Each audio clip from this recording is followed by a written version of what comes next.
Alors là, nous avons un utilisateur, disons la secrétaire qui arrive au bureau et constate qu'elle a un souci. Alors, elle décide de chercher de l'aide en se connectant sur GLPI pour laisser un message au technicien. Alors, elle se connecte, elle entre ses identifiants.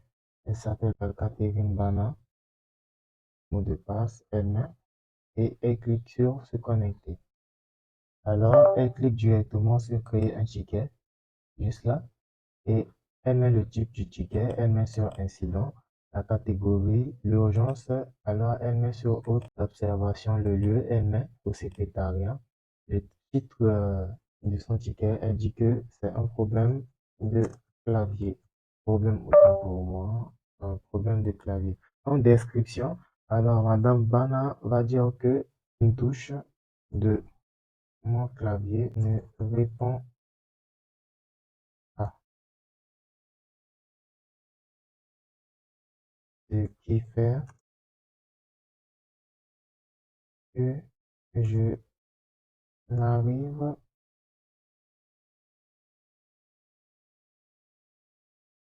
pas à travailler. On clique sur soumettre la demande. Et l'incendie de Madame Bana a été créé. Elle vient vérifier en cliquant sur ticket. Et là, elle peut véritablement voir que son ticket est payé. Alors, Madame Bana est en train d'attendre une réponse. Alors, le technicien vient également, il ouvre GLPI et entre ses identifiants, il répond au nom de Évariste de Chance, le mot de passe et se connecter. Automatiquement, le technicien se connecte sur GLPI et là également, on peut déjà voir une différence entre les deux interfaces. Alors, le technicien vient directement dans l'onglet Assistance et il vérifie les tickets. Il peut voir qu'il y a un ticket ici qui est un problème de clavier.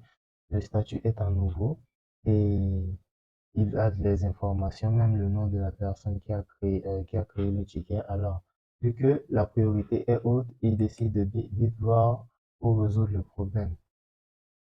Il voit que Madame Bana lui a laissé un mot qu'une touche de son clavier ne répond pas.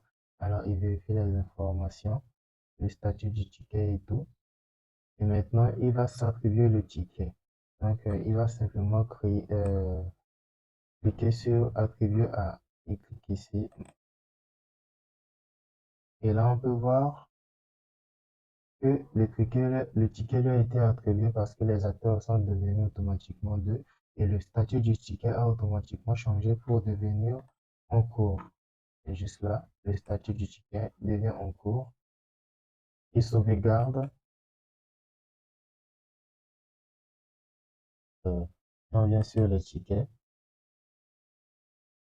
Nous voyons que le ticket de Madame Bana est en cours.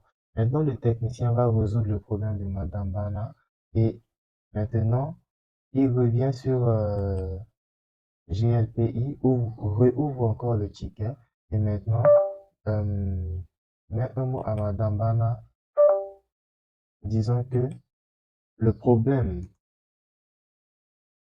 de votre clavier a été, a été résolu. résolu.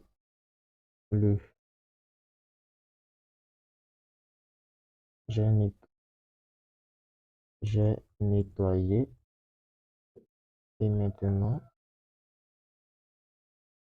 oh, et maintenant, ça fonctionne. Euh, le clavier fonctionne. Et il ajoute maintenant le mot que Madame Bana va certainement le voir là-bas. Et puisque le problème est déjà résolu, il a déjà répondu, alors il va venir sur le statut du ticket et maintenant mettre sur résolu. Puisque le problème est maintenant résolu, il sauvegarde, il va cliquer sur ticket et nous voyons qu'il n'y a plus de ticket ici parce qu'il a déjà mis sur résolu. Donc, Madame Bana va venir voir, ouvrir son ticket. Et maintenant, elle va également voir le mot que le technicien lui a mis disant que le problème a été résolu. Et on va lui proposer ici d'approuver la solution si ça fonctionne vraiment ou de refuser. Alors, puisque Madame Bana a vu que le problème maintenant est résolu, elle va approuver la solution.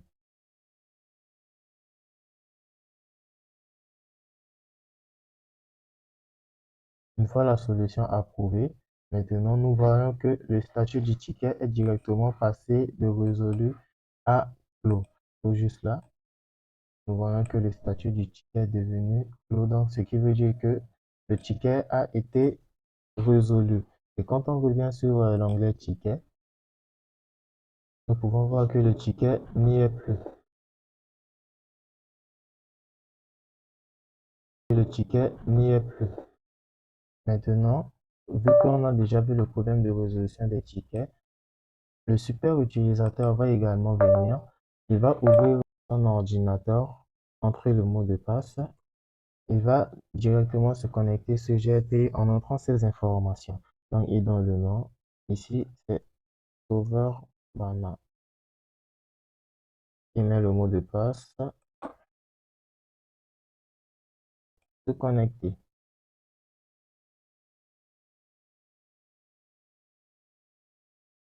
Maintenant, nous pouvons remarquer une très grande différence entre l'interface du super utilisateur, celui qui a accès à toutes les fonctionnalités de GLPE et de l'assistant et du technicien et de l'utilisateur simple.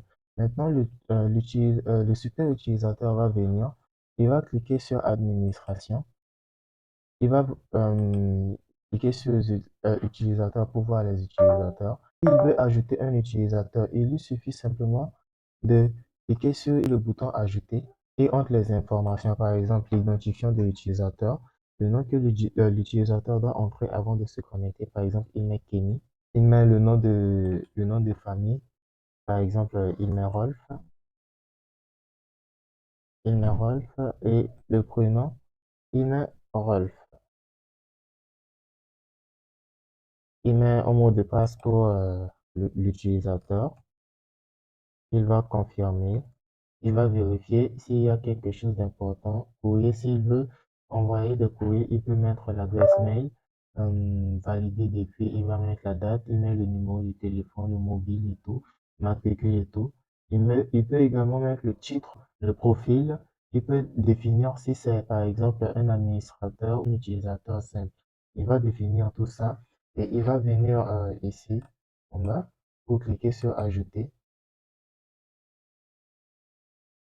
Et nous pouvons voir que notre utilisateur est maintenant créé. Il lui suffit de venir sur utilisateur et nous allons trouver notre utilisateur qui est juste là. Et maintenant, si c'est un appareil ou bien une autre chose, il va venir simplement sur l'onglet Parc. Il clique, il va ajouter par exemple un ordinateur. Il lui suffit de cliquer toujours sur sur le bouton Ajouter. Il entre les informations, le nom de l'ordinateur et tout. Il entre les informations et il clique sur Ajouter et l'ordinateur va être automatiquement ajouté. Merci.